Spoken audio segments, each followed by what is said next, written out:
সকলকে স্বাগতম নতুন একটি ভিডিওতে। তো আজকে হচ্ছে আমাদের ফটোশপ টিউটোরিয়ালের ষষ্ঠ পর্ব। তো আমরা গত বেশ কয়েকটি পর্বে ফটোশপের বিভিন্ন বিষয় সম্পর্কে জানার চেষ্টা করেছি। তো সর্বশেষ আমরা ফটোশপের এই ইরেজার টুল সম্পর্কে জেনেছি। তো আমরা এখান থেকে সিরিয়ালি একের পর এক প্রতিটি পর্বে বিভিন্ন টুল সম্পর্কে জানার চেষ্টা করেছি। তো আজকেও আমরা বেশ কয়েকটি টুল সম্পর্কে জানবো। এখান থেকে যারা যারা আগের ভিডিওগুলো দেখেন নাই তারা অবশ্যই এই টুলগুলো সম্পর্কে জানার জন্য আগের ভিডিওগুলো দেখে নেবেন। তো আজকে ভিডিওটি চলুন শুরু করা যাক। তো এরপরে আমাদের যে টুলটি রয়েছে সেটা হচ্ছে গ্রেডিয়েন্ট টুল। তো গ্রেডিয়েন্ট টুল থেকে আজকে আমরা শুরু করব। তো যে কয়টি আজকে আমরা শেষ করতে পারি সে কয়টা আমরা দেখার চেষ্টা করব এবং কাজগুলো শেখার চেষ্টা করব। তো এই টুলগুলো নিয়ে কাজ করার আগে সবার প্রথমে আমাদেরকে অবশ্যই একটি ব্ল্যাঙ্ক ডকুমেন্ট ফাইল নিয়ে নিতে হবে।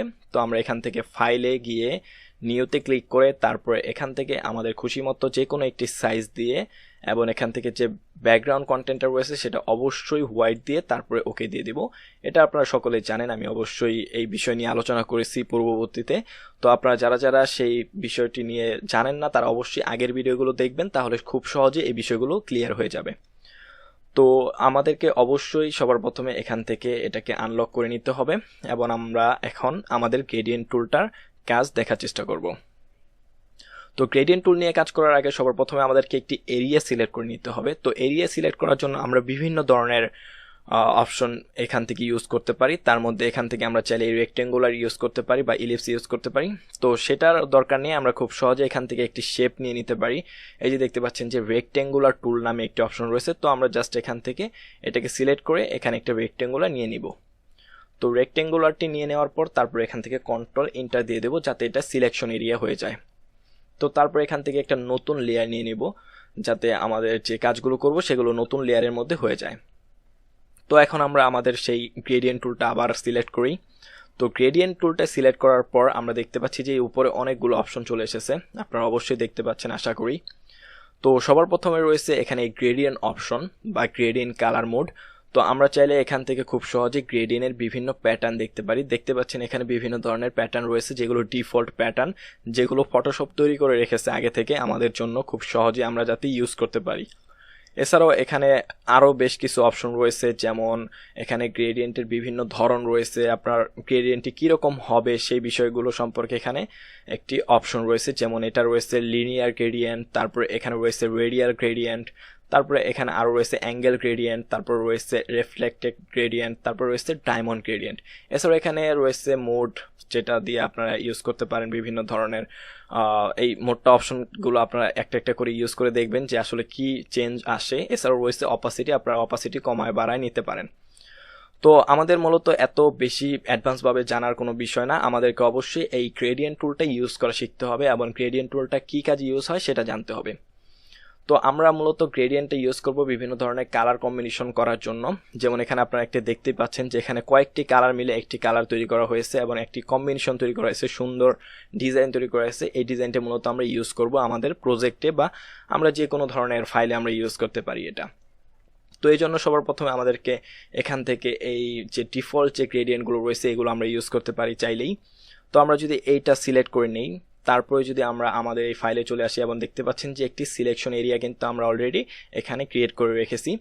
তো এখানে চাইলে আমরা কিন্তু গ্রেডিয়েন্ট কালার অ্যাপ্লাই করতে পারি। তো কিভাবে আমরা সেটা করতে পারি, যেহেতু আমাদের সব কিছু সিলেক্ট করা রয়েছে, জাস্ট আমরা এখন এখান থেকে এভাবে যদি টান দেই তাহলে দেখব যে আমাদের এই এরিয়াটিতে গ্রেডিয়েন্ট কালার চলে এসেছে। তো আপনারা দেখতে পাচ্ছেন যে বিভিন্ন কালারের একটা কম্বিনেশনে এক ধরনের একটা ডিজাইন তৈরি হয়েছে, একটা প্যাটার্ন তৈরি হয়েছে, মূলত এটাকেই গ্রেডিয়েন্ট বলা হয়। তো এটা আপনারা চাইলে যে কোনো কালারে করতে পারেন, যে কোনো ডিজাইনে করতে পারেন। তো আমরা যেহেতু এইভাবে করেছি তো আমরা চাইলে এইভাবেও করতে পারি। দেখুন এটা কিন্তু একটু বাঁকাভাবে হলো, আমরা যেভাবে রাখবো যেভাবে চাইবো সেভাবে আমরা করতে পারবো। দেখুন এটা কিন্তু এভাবেও হবে। তো এছাড়াও এখানে আরও বিভিন্ন ধরনের গ্রেডিয়েন্ট ডিজাইন রয়েছে, সেগুলো কিন্তু আমরা চাইলে এখান থেকে ইউজ করতে পারি। যদি আমরা এটা ইউজ করি তাহলে দেখুন এটা কিন্তু একটু অন্যরকম ডিজাইন হয়ে গেল, এই যে দেখতে পাচ্ছেন। তো আমাদের যেরকম দরকার সেরকম আমরা এখান থেকে করে নেব। তো এটা হচ্ছে মূলত লিনিয়ার গ্রেডিয়েন্ট। তো আপনারা যদি এখানে একটু মাউসটা হোভার করেন তাহলে দেখবেন যে এখানে লিনিয়ার গ্রেডিয়েন্ট নামে অপশনটা চলে এসেছে। তো এরপরে যেটা রয়েছে সেটা হচ্ছে রেডিয়াল গ্রেডিয়েন্ট। তো আমরা চাইলে এটাও ইউজ করতে পারবো। তো এটা মূলত বৃত্ত আকারে হয়ে থাকে। তো আমরা যদি এটাকে এই থেকে ছেড়ে দিই, মাঝামাঝি ছেড়ে দিই, তাহলে দেখবো যে এটা বৃত্ত আকারে একটা গ্রেডিয়েন্ট একটা ডিজাইন দেখাচ্ছে।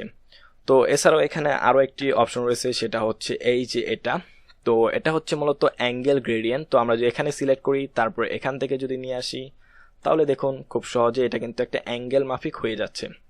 তো এটা যদি আরও কয়েকটা কালার কম্বিনেশনের একটা গ্রেডিয়েন্ট হতো তাহলে একটু ভালো হতো, তাহলে আপনারা এই টুলটা একটু ভালোভাবে ইউজ করতে পারতেন। দেখুন, এই দেখুন এখন কিন্তু খুব ইজিলি বোঝা যাচ্ছে যে আসলে অ্যাঙ্গেল গ্রেডিয়েন্টটা কি। তো এরপরে যে ধরনটা রয়েছে সেটা হচ্ছে রিফ্লেক্টেড গ্রেডিয়েন্ট। তো এটাও মূলত একটা লিনিয়ার গ্রেডিয়েন্টের মতনই কাজ করে, তবে এখানে কিছুটা ডিফারেন্ট রয়েছে। আপনারা চাইলে লিনিয়ার গ্রেডিয়েন্টের মতন ইউজ করতে পারবেন এটা। তো এটার মূলত এই কাজ। এরপরে যেটা রয়েছে সেটা হচ্ছে ডায়মন্ড গ্রেডিয়েন্ট। তো ডায়মন্ড গ্রেডিয়েন্টটা মূলত একটু ডিফারেন্ট। এটা দেখুন একদম ভিন্ন রকম একটা প্যাটার্ন দেখাবে। তো এটা কিন্তু আপনারা চাইলে আপনাদের প্রজেক্টে ইউজ করতে পারেন। খুব সুন্দর একটি ডিজাইন এটি, এবং খুব সুন্দর একটি গ্রেডিয়েন্ট ডিজাইন এটি। তো এখন আমাদের এখানে অনেকগুলো গ্রেডিয়েন্ট ফটোশপ অলরেডি ডিফল্ট দিয়ে রেখেছে। তো আমরা চাইলে কিন্তু এই যে গ্রেডিয়েন্টের ডিজাইনগুলো রয়েছে সেগুলো বা প্যাটার্নগুলো রয়েছে সেগুলো কিন্তু ইউজ করতে পারি। তবে অনেক সময় দেখা যায় যে আমাদের এই গ্রেডিয়েন্টগুলো দিয়ে কাজ হয় না, আমাদেরকে নিজেদের মতো গ্রেডিয়েন্টের দরকার পড়ে। যে অনেক সময় আমাদের প্রজেক্ট অনুযায়ী বা আমাদের প্রজেক্টের রিকোয়ারমেন্ট অনুযায়ী আমাদেরকে অবশ্যই গ্রেডিয়েন্ট ইউজ করতে হতে পারে। তখন আমরা কি করতে পারি সেটাই এখন আমরা দেখব, যে কিভাবে আমরা কাস্টম গ্রেডিয়েন্ট ডিজাইন করতে পারি, যেটা আমরা আমাদের প্রজেক্টে ব্যবহার করতে পারবো। তো কাস্টম গ্রেডিয়েন্ট তৈরি করার জন্য অবশ্যই আমাদেরকে এই যে রঙের যে অপশনটা রয়েছে এখানে সিলেক্ট করতে হবে। জাস্ট আমরা ক্লিক করলেই দেখব যে একটা নতুন ডায়লগ বক্স চলে এসেছে। তো এখানে কিন্তু আমরা চাইলে আমাদের নিজেদের মতো করে কাস্টম গ্রেডিয়েন্ট তৈরি করে নিতে পারবো নিজেদের মতো কালার দিয়ে। তো এখানে যদি আমরা একটি সিম্পল গ্রেডিয়েন্ট নিয়ে নিই তাহলে একটু বুঝতে সুবিধা হবে। তো এখানে মূলত দুইটা কালার রয়েছে, একটা হচ্ছে সাদা এবং একটি হচ্ছে কালো। তো এই কালো এবং সাদা গ্রেডিয়েন্টটিকে আমরা চাইলে আমাদের মনের মতো করে পছন্দ মতো রং দিয়ে আমরা কিন্তু গ্রেডিয়েন্ট তৈরি করতে পারি, কাস্টম গ্রেডিয়েন্ট।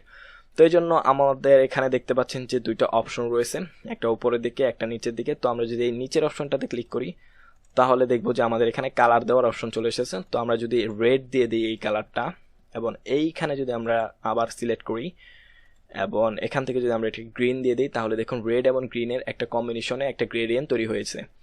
তো এটাকে চাইলে আমাদের মতো করে রেশিওটা কিভাবে আমরা নিয়ন্ত্রণ করতে পারি সেটাও এখান থেকে দেখতে পাচ্ছেন। তো এটা একটু হয়ে গিয়েছে, তো আমরা এটা এইভাবে রাখি। তো আমরা জাস্ট এই জিনিসটাকে নিয়ন্ত্রণ করব। তাহলে দেখুন এখন যদি আমি রেড কালারটা একটু বেশি দিতে চাই, গ্রিন কালারটা কম দিতে চাই, সেটাও আমরা করতে পারবো। এছাড়াও আমরা যদি চাই এটাকে গ্রিন কালারটা বেশি দিয়ে রেড কালারটা কম দিতে চাই, সেটাও আমরা করতে পারবো। এছাড়াও এখানে যদি আমাদের আরও কোনো কালার দরকার হয় সেটাও কিন্তু আমরা এখানে দিতে পারবো। ধরুন আমার এখানে একটা ইয়েলো কালার দরকার, তো আমি জাস্ট এখানে সিলেক্ট করে তারপর এখান থেকে ইয়েলো কালারটা দিয়ে দিলাম। দেখুন এখানে কিন্তু মাঝখানে ইয়েলো কালারের একটা গ্রেডিয়েন্টের কম্বিনেশন চলে এসেছে। তো আমরা চাইলে এটাকে এদিক সেদিক নিয়ে নিতে পারবো আমাদের খুশি মতন। এছাড়াও এখানে যে রেশিওটা রয়েছে সেটাও কিন্তু আমরা পরিবর্তন করতে পারবো। এছাড়াও আমাদের যদি আরও কালার দরকার হয়, ধরলাম আমরা এই ইয়েলোটা এদিকে দিব এবং এখানে আমরা আরও একটা কালার নিব, সেটা হতে পারে পিঙ্ক কালার। তো পিঙ্ক কালারটা নেওয়ার পর দেখুন একটা দুইটা তিনটা চারটা রঙের একটা কম্বিনেশন কিন্তু চলে এসেছে এবং একটা গ্রেডিয়েন্ট তৈরি হয়ে গিয়েছে। তো আমরা চাইলে এখন আমরা এই গ্রেডিয়েন্টটা ইউজ করতে পারি আমাদের প্রজেক্টে। তো আমরা জাস্ট এখান থেকে ওকে দিয়ে দিব। এবার আপনারা এখানে দেখতে পাচ্ছেন যে গ্রেডিয়েন্টটা চলে এসেছে। এবার আমরা যদি এখন আমাদের কালারটা এখানে দিতে চাই তাহলে দেখুন এখানে কিন্তু চলে এসেছে। এটা আসলে এখান থেকে যে ডায়মন্ড গ্রেডিয়েন্টটা অপশনটা অন করা রয়েছে তাই এরকম দেখাচ্ছে। তো এটাও কিন্তু খুব সুন্দর একটা ডিজাইন হয়েছে। তো আমরা চাইলে এখান থেকে লিনিয়ার গ্রেডিয়েন্টটা এখান থেকে দেখতে পারি খুব ইজিলি। এই দেখুন আমাদের এখানে কিন্তু চারটা কালার চলে এসেছে, একটা হচ্ছে রেড, একটা ইয়েলো, পিঙ্ক এবং গ্রিন। তো এইভাবে কিন্তু আমরা চাইলে আমাদের প্রজেক্টে বিভিন্ন ধরনের গ্রেডিয়েন্ট আমরা ইউজ করতে পারবো। তো এই তো গেল মূলত গ্রেডিয়েন্টের কাজ। আশা করি আপনারা সকলে বুঝতে পেরেছেন গ্রেডিয়েন্টের যে বিষয়গুলো। এখানে অবশ্যই আপনারা এখান থেকে অপাসিটি কমাতে বাড়াতে পারবেন। এছাড়াও আপনারা আরেকটু ঘাটাঘাটি করবেন, অবশ্যই এখান থেকে মোডগুলো চেঞ্জ করে দেখবেন যে কোন মোডে কীরকম ডিজাইন আসতেছে। তো তাহলে আপনারা এই বিষয়টা সম্পর্কে আরেকটু ভালোভাবে জানতে পারবেন।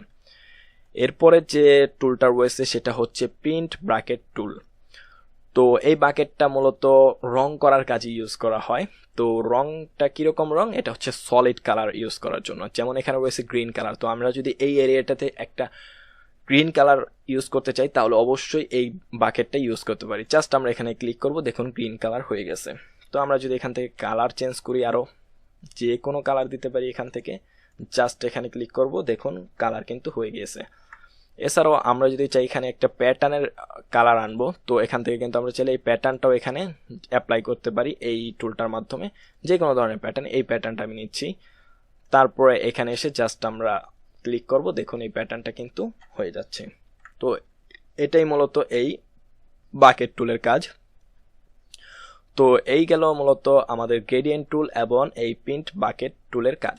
তো এরপরে যে টুলটা রয়েছে সেটা হচ্ছে ব্লার টুল। তো ব্লার টুলের কাজ বোঝানোর জন্য আমি অবশ্যই আরেকটি ইমেজ নিয়ে আসবো এখানে, যাতে আপনারা খুব ইজিলি বুঝতে পারেন, কারণ এখানে ব্ল্যাঙ্ক ডকুমেন্ট দিয়ে এই টুলটার কাজ খুব ভালোভাবে বোঝানো সম্ভব নয়। তো এটাকে আমি এখান থেকে রিমুভ করে দিচ্ছি। তো আমি একটা ইমেজ নিয়ে আসতেছি। তো এই ইমেজটা আমি নিয়ে আসতেছি। তো আপনারা দেখতে পাচ্ছেন যে এখানে আমাদের একটা ইমেজ চলে এসেছে। তো আমরা এখন ব্লার টুলের কাজটা দেখব। তো ব্লার টুলটা অবশ্যই এখান থেকে সিলেক্ট করে নিতে হবে। সিলেক্ট করার পর যদি আমরা এখানে ক্লিক করি তাহলে দেখবো এখানে বিভিন্ন ধরনের ব্রাশ রয়েছে। তো আমরা একটা ব্রাশ নিয়ে নিলাম এখান থেকে, এবং আমরা চাইলে আমাদের এই যে এটা সাইজটা রয়েছে এখানে যে ব্লার টুলের, সেটা আমরা চাইলে ছোট বড় করে নিতে পারবো। তো আমরা এতটুকু করে নিচ্ছি। এছাড়াও আমরা শর্টকাটেও এটাকে করতে পারি। তো আমরা অবশ্যই জানি যে এটা কিভাবে শর্টকাটে করতে পারি। তো সেটা হচ্ছে সেকেন্ড ব্র্যাকেটের এন্ডিং এবং বিগিনিং সেকেন্ড ব্র্যাকেট দিয়ে আমরা চাইলেই এটাকে ছোট এবং বড় করতে পারি। তো আমরা একটু বড় করে নিলাম, এবং এখানে দেখতে পাচ্ছেন এই জায়গাটা খুবই স্পষ্ট এবং শার্প। তো আমরা চাইলে এখানে একটু ব্লার করে দিতে পারি। তো ব্লার করার জন্য জাস্ট এটাকে আমরা একটু সিলেক্ট করে এইভাবে মাউস দিয়ে করে দিব। তাহলে দেখুন এটা কিন্তু ব্লার হয়ে গেছে এই জায়গাটুকু। তো আমরা চাইলে এখান থেকে একটু এই স্ট্রেংথটা একটু কমিয়ে বা বাড়িয়ে দিতে পারি। যত বেশি কমাবো তত কম ব্লার হবে, যত বেশি বাড়াবো তত বেশি ব্লার হবে। এরপরে আরেকটা টুল রয়েছে, সেটা হচ্ছে এখানে এই শার্পেন টুল। তো শার্পেন টুলটা হচ্ছে এই ব্লারের ঠিক উল্টো। তো এখানে যেমন এটাকে ব্লার করে হালকা করে দিচ্ছে, তো শার্পেন টুলটা হচ্ছে একটা জায়গা যদি হালকা থাকে সেখানে এটাকে আরেকটু গাঢ় করে দিব বা আরেকটু সুন্দর স্পষ্ট করে দিবে, শার্প করে দিবে। তো এই কাজটা বোঝানোর জন্য আমরা চাইলে আরেকটা ইমেজ নিয়ে আসতে পারি, এই ইমেজটা। তো তার আগে আমরা অবশ্যই এই ইমেজটাকে একটু সরাই নিই। তো এই ইমেজটাকে নিয়ে আসলাম। দেখুন এখন দেখুন এই যে এই জায়গাটা কিন্তু একটু ব্লার ব্লার ভাব রয়েছে বা একটু হালকা রয়েছে। তো আমরা চাইলে কিন্তু এটাকে এই শার্পেন টুলের মাধ্যমে খুব সহজেই এখানে একটু শার্প করে দিতে পারি। তো অবশ্যই আপনাদেরকে খেয়াল রাখতে হবে একটা বিষয়, দেখুন একটু কিন্তু শার্প হয়ে গেছে। তো এখানে কিন্তু এই ব্লার টুল এবং শার্পেন টুল দুইটা টুলই হচ্ছে খুবই সেন্সিটিভ টুল। আপনার প্রজেক্টটিকে খুবই সেন্সিটিভ ভাবে ইউজ করতে হবে এই বিষয়টি। কারণ হলো অনেক সময় দেখা গেছে যে আপনাদের পুরো প্রজেক্টটি নষ্ট করে ফেলতে পারে এই টুলটি, কারণ এই টুলটি খুবই একটি মানে সেন্সিটিভ একটি টুল। কারণ আপনাকে যখন কাজ করবেন তখন অবশ্যই বুঝে শুনে কাজ করতে হবে। দেখা গেছে যে আপনার যতটুকু দরকার ততটুকু একটু যদি বেশি দেন তাহলে কিন্তু সেই জায়গাটা নষ্ট হয়ে যেতে পারে। যেমন যদি আমি এখানে একটু বেশি অ্যাপ্লাই করি, আমি একটু দেখাই এখানে।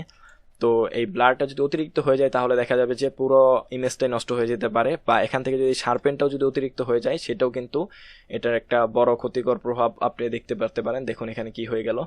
তো এরকম হয়ে যেতে পারে। তো সেটার জন্য অবশ্যই আপনারা এইদিকে খেয়াল রাখবেন, তারপরে আপনারা এই কাজগুলো করবেন যতটুকু দরকার বা যখন যেখানে যেহেতু যতটুকু প্রয়োজন আপনার প্রজেক্টটিকে সুন্দর করার জন্য অবশ্যই আপনারা এই টুলগুলো ইউজ করতে পারবেন। তো আমরা এটাকে রিমুভ করে দিচ্ছি। তো এরপর যে টুলটা রয়েছে সেটা হচ্ছে এখান থেকে যে স্মুথ টুল। তো এটার মাধ্যমে আমরা বিভিন্ন কাজ করতে পারি। তো আমরা এই জন্য একটা ইমেজ নিয়ে আসতেছি। তো ইমেজটা আনার পর তারপরে আমরা খুব ইজিলি এই বিষয়টা বুঝতে পারবো। তো এই জন্য আমরা একটা ব্যাকগ্রাউন্ড নিয়ে আসি। তো আমরা জাস্ট এখানে একটা নতুন লেয়ার নিয়ে তারপরে এখান থেকে একটা হোয়াইট কালার ব্যাকগ্রাউন্ড নিয়ে আসি, তাহলে বেটার হবে। তো দেখতে পাচ্ছেন যে হোয়াইট কালার একটা ব্যাকগ্রাউন্ড চলে এসেছে। তারপরে আমরা চাইলে এখান থেকে খুব ইজিলি এই টুলটার কাজ দেখতে পারবো।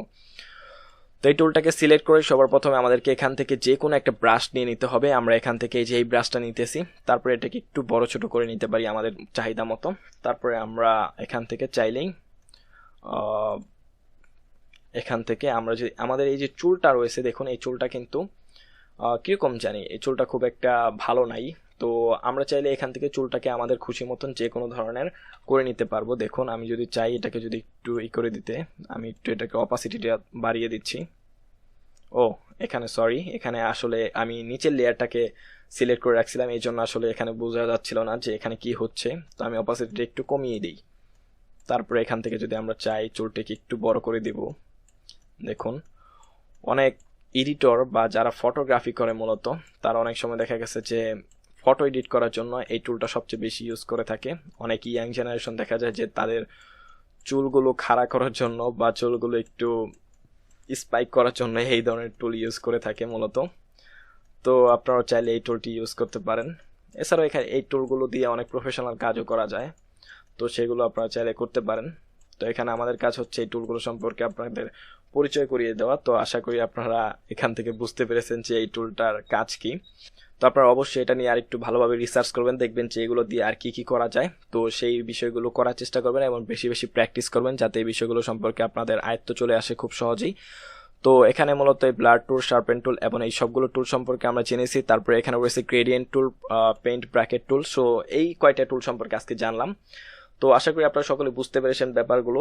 তো এই ছিল মোটামুটি আজকে ভিডিও। এর পরবর্তী পর্বে আমরা অবশ্যই এর পরবর্তী যে টুলগুলো রয়েছে সবগুলো টুল সম্পর্কে জানবো। এছাড়াও আমরা ফটোশপে আরো বেসিক বিভিন্ন বিষয় সম্পর্কে জানবো। সেই পর্যন্ত সকলে ভালো থাকবেন, সুস্থ থাকবেন। ধন্যবাদ সকলকে পুরো ভিডিওটি দেখার জন্য।